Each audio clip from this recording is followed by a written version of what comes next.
Is leadership for sale? I'm Francis, a leadership enthusiast, and today we're diving into the high-stakes world where power goes to the highest bidder. Stick around until the end to see the full picture, and if you're ready to challenge the status quo, hit that subscribe button, drop a like, and share this video. Let's get into it. Leadership for sale? This is a profound and urgent question that strikes at the heart of modern democracy, as well as other forms and processes of the emergence and determination of leaders, which are not accorded the significant attention they deserve. The claim or whisper that leadership is for sale to the highest bidder is neither pure myth nor absolute reality, but rather a structured systemic reality with elements of both actuality and exaggeration, operating in the gray area between legal influence, illegal corruption, and transactional leadership.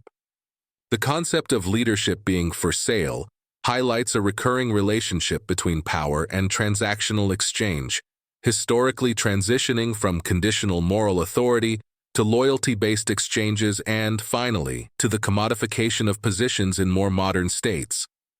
What distinguishes the current era is not merely corruption's presence, but the scale and transparency of leadership as a systematically transactional commodity, openly exchanged and visible, rather than hidden. A central question arises: is leadership today truly for sale to the highest bidder, enabled by the power structure and tacit consent of the electorate? Is this perception a myth, a reality, or something in between? Aristotle, the great philosopher, alluded back then to the state of affairs in leadership by distinguishing between leadership for the common good and leadership for private interest. It is instructive to note that modern leadership largely fits Aristotle's definition of perverted governance as stated above. Leadership becomes for sale when certain systemic and cultural conditions prevail. Where those conditions are absent, leadership remains contested, accountable, and service-oriented.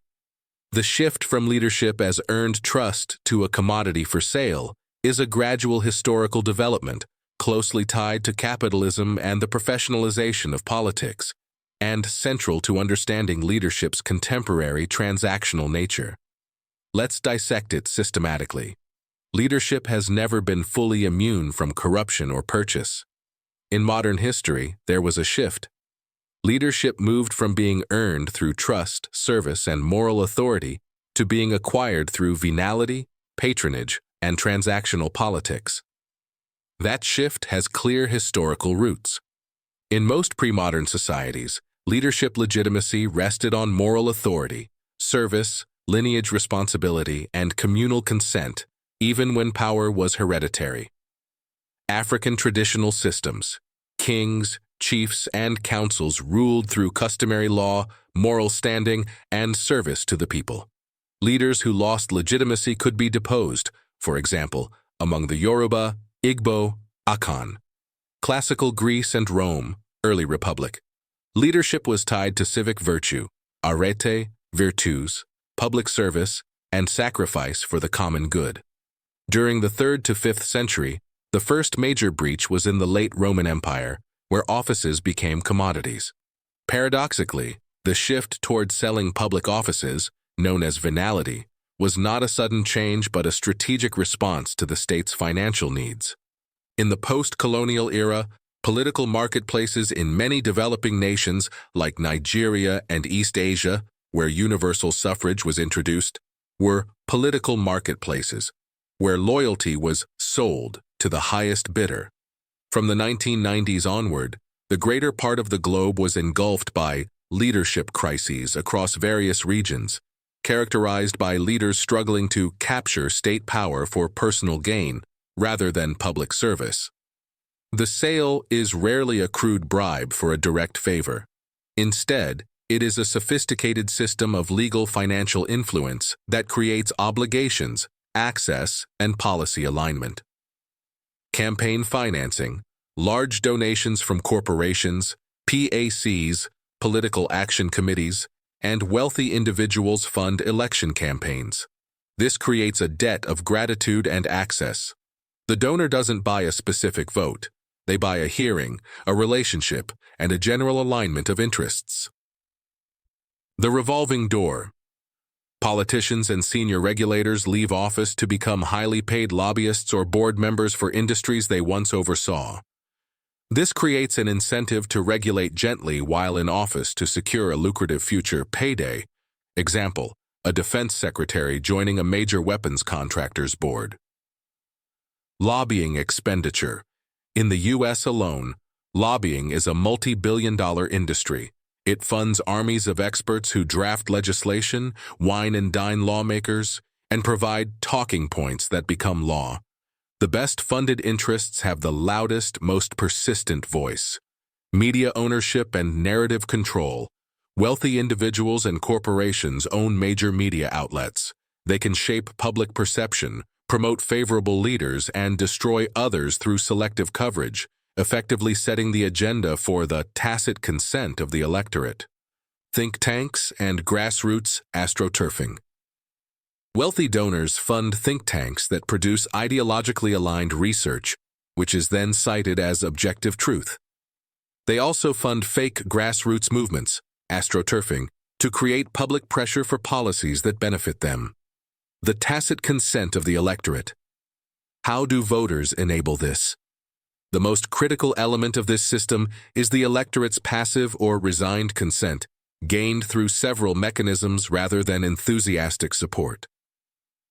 Manufactured apathy. The belief that all politicians are corrupt leads to low voter turnout and disengagement, ceding the field to motivated special interests. False dilemmas and polarization. The system is often reduced to a binary choice between two flawed candidates/parties, both heavily funded by the elites. Voters feel compelled to choose the lesser evil, thereby consenting to a system they distrust. Lack of viable alternatives. Third parties and independent candidates are systematically marginalized by ballot access laws, debate commission rules, and a lack of media coverage, all of which are shaped by the two dominant, donor-funded parties. Misplaced focus. Media and political discourse focus on cultural wars and personality scandals, distracting from the underlying economic and power structures. Before we move on to the next section, consider subscribing to receive updates on future posts. If you find this discussion useful, feel free to like and share. France under the Ancien Régime and, similarly, in Spain, England, and the Ottoman Empire. The Crown, perpetually short of cash, sold government positions, judgeships, tax collector roles, military commissions, as inheritable property. The purchaser, officer, recouped their investment through fees, bribes, and tax skimming. This practice affected leadership in administration, justice, and the military, thereby turning it into a private financial investment rather than a public trust. Evidence was irrelevant. Capital was key. This system was a major grievance leading to the French Revolution. The French statesman Cardinal Richelieu defended it, arguing it kept wealthy bourgeois loyal to the crown. Whereas in the UK, before the 1832 Reform Act, wealthy landowners owned parliamentary boroughs, rotten boroughs, and simply appointed the MP. The seat was literally part of their estate. In the US, urban party machines, for example, Tammany Hall in New York, traded jobs, contracts, and favors for votes and kickbacks. Industrialists like the robber barons made direct, massive campaign contributions to buy tariffs, land grants, and anti-union policies. The impact of political power was sold for votes, by machines, and for policy, by industrialists.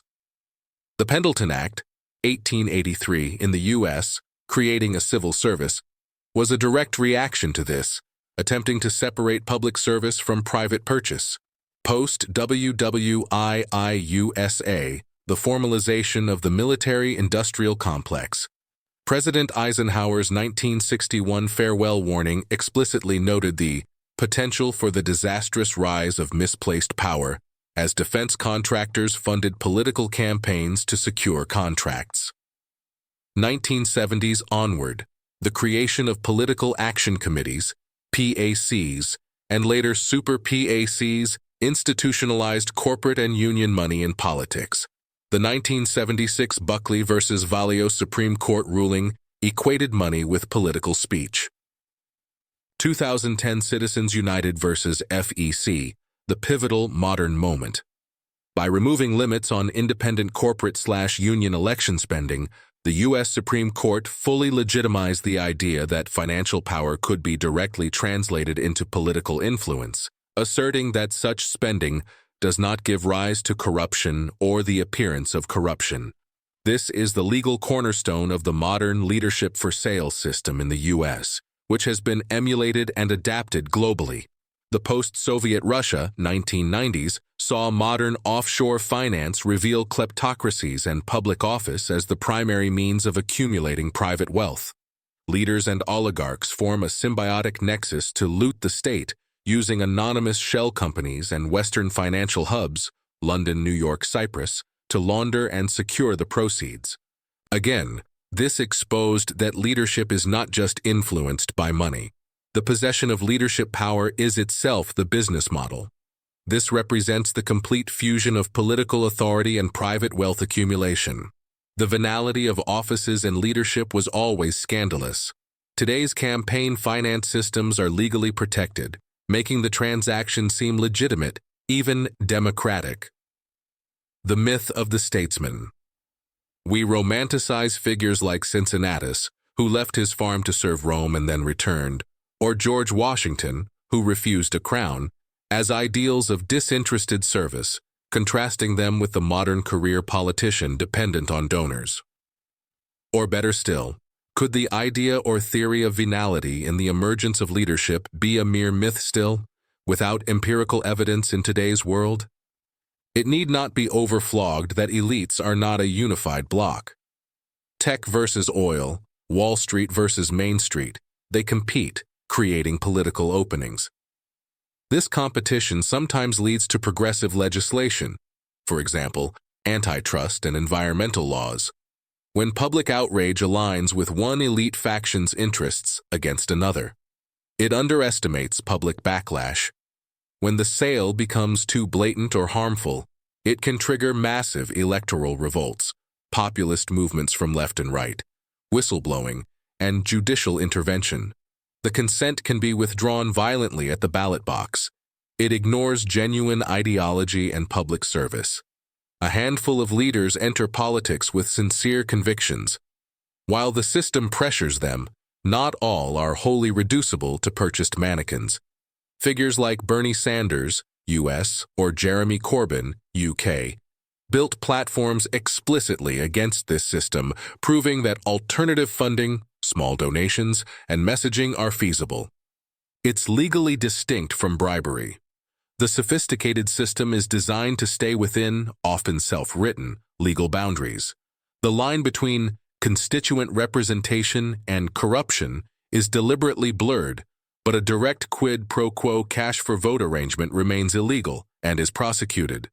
Historical and contemporary examples, where it looks for sale, based on publicly available records, the U.S. pharmaceutical industry spent over $4.7 billion on lobbying from 1999 to 2018. It successfully lobbied to prevent Medicare from negotiating drug prices, a policy opposed by approximately 80% of Americans but maintained for decades.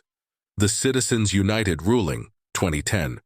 The U.S. Supreme Court decision that removed limits on independent corporate political spending, effectively equating money with speech and institutionalizing the marketplace for leadership influence. To shift to Eastern Europe, the Russian oligarchs and kleptocracy in post-Soviet privatization saw state assets sold at knockdown prices to politically connected insiders, who then used their wealth to control media and political outcomes, creating a literal sale of the state.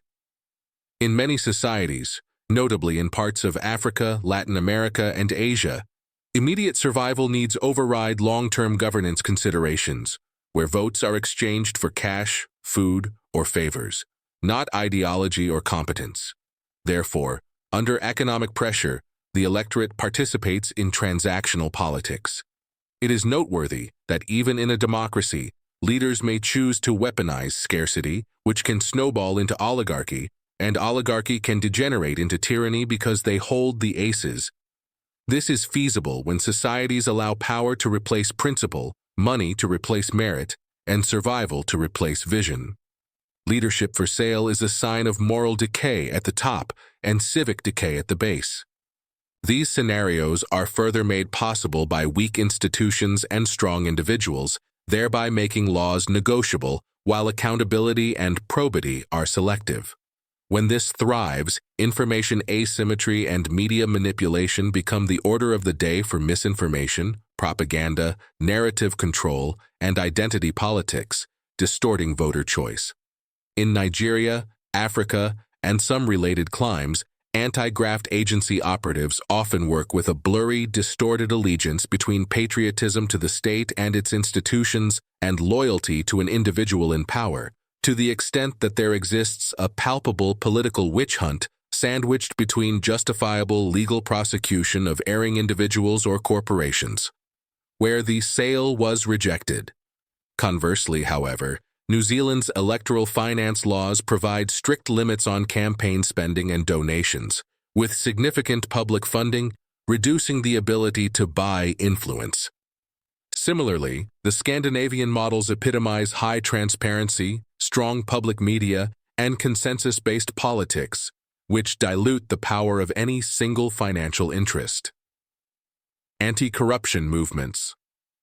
Like India's 2011 anti-corruption movement or Brazil's Lava Jato car wash investigation, which showed that when evidence becomes undeniable, public fury can temporarily break the cycle. Conclusively, leadership for sale apparently is a lax reality, not a myth.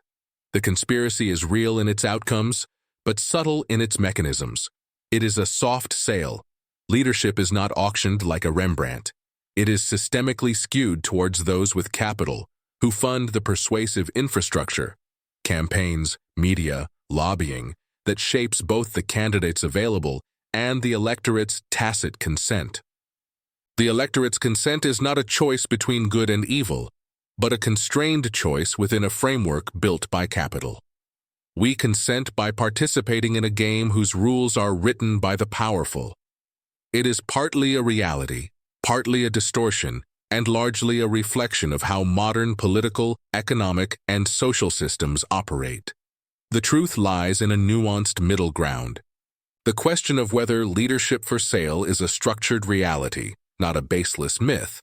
However, calling it a conspiracy implies a secret, coordinated plot. It is more accurate to call it the logical outcome of capitalism interacting with representative democracy without robust firewalls. The solution lies not in debunking a myth, but in building counter-systems, public election financing, strict lobbying bans, media diversity, and most importantly, an electorate that withdraws its tacit consent by demanding and voting for radical transparency and anti-corruption reforms. The sale only works if we agree to be the buyers with our votes and our silence.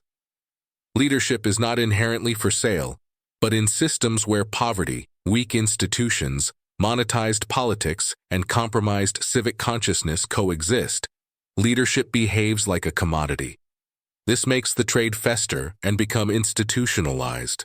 Leadership is for sale, not because electorates desire it to be so, but because systems allow it, elites exploit it, and citizens, under pressure, sometimes tolerate it. Where citizens are empowered, institutions are strong, and ethics are enforced, leadership reverts from a marketplace transaction to a public trust. Leadership is only for sale when people stop treating it as a sacred trust.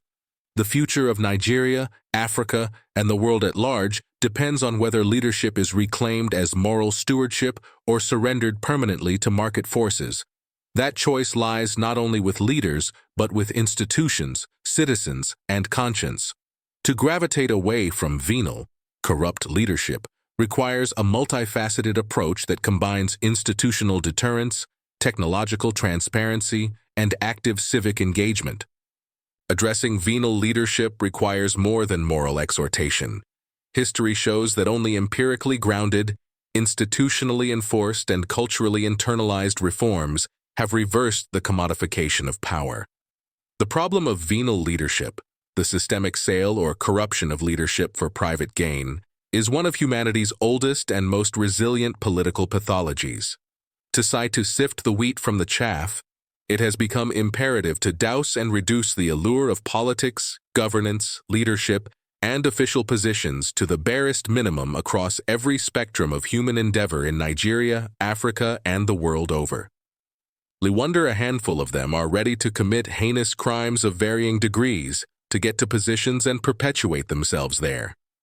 Undoubtedly, nothing attracts bees and butterflies to flowers but nectar. In the same vein, nothing attracts these people to positions if not money, power, and other benefits, whether legitimately given or grabbed. It will therefore help to know who really wants to serve the common good of the people, and who are simply jostling for ulterior purposes. The requirements to vie for political office should not be so steep as to make it a competition for only those with ultra-high net worth sponsors, the heavyweights, and the cream of society. It must be understood from all altruistic perspectives that one of the reasons those who genuinely have things to offer and bring succor and steady improvement to the standard of living of the citizenry may be either a lack of funds or a refusal to engage in venality out of integrity. Hence, the common man is left at the mercy of inept and venal leadership with nothing to offer, accountability and probity, digital transparency and e-governance, blockchain and AI. Technologies like blockchain create immutable, decentralized ledgers of financial transactions. These have been empirically proven to reduce tampering in public procurement and land registries, significantly limiting opportunities for venal exchanges. Automation of services. Moving public services to digital platforms reduces the need for human intermediaries, thereby minimizing the inducements often paid to speed up administrative processes. Financial and regulatory reform studies have shown that state financing of political parties can remove the desperate need for leaders to amass wealth through fair or foul means to win elections. Stricter lobbying regulations. Implementing mandatory transparency in party financing and stricter regulations on money in politics help level the playing field and reduce the influence of private capital on public leadership. Civic empowerment and whistleblower protection.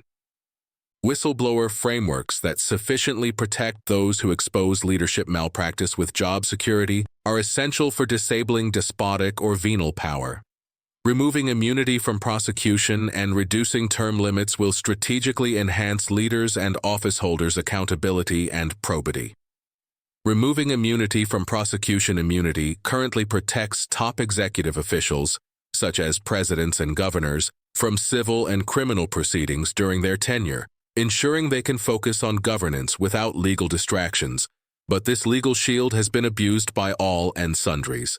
Enhanced accountability and probity demonstrate that no individual is above the law and ensure leaders are held responsible for their actions in real time, serving as a deterrent to corruption and discouraging the misappropriation of public funds, as officials can face immediate investigation and prosecution. Is trite that this prevents the loss or destruction of evidence and ensures witnesses remain available, which often becomes difficult after long tenures. Legislation may therefore be proposed to remove immunity for certain officials across all arms of government, while retaining it for the president, with exceptions that allow prosecution for specific offenses, such as misappropriation of funds, abuse of power, or sponsoring political violence. Transparency alone is insufficient if the public cannot act on the information provided. The publicity and accountability conditions. An empirical analysis of 111 countries suggests that transparency works only when combined with a free press, high levels of education, and fair elections. Whistleblower protection. Establishing robust legal protections for those who expose corruption is one of the most effective ways to uncover hidden venality in leadership. Independent oversight. The creation of autonomous bodies, such as the Global Judicial Integrity Network and independent anti-corruption commissions, provides a necessary check on executive power. Leadership and organizational culture. The body language of the leader in any establishment will determine the success or otherwise of any anti-graft crusade. Anti-corruption policies will be significantly more effective and efficient when championed by a leader perceived as clean, rather than by a corrupt official who leads by good example. Thank you for staying tuned to the end. Don't forget to hit the subscribe button, like, and share. Please join me for another insightful episode on leadership. Cheers.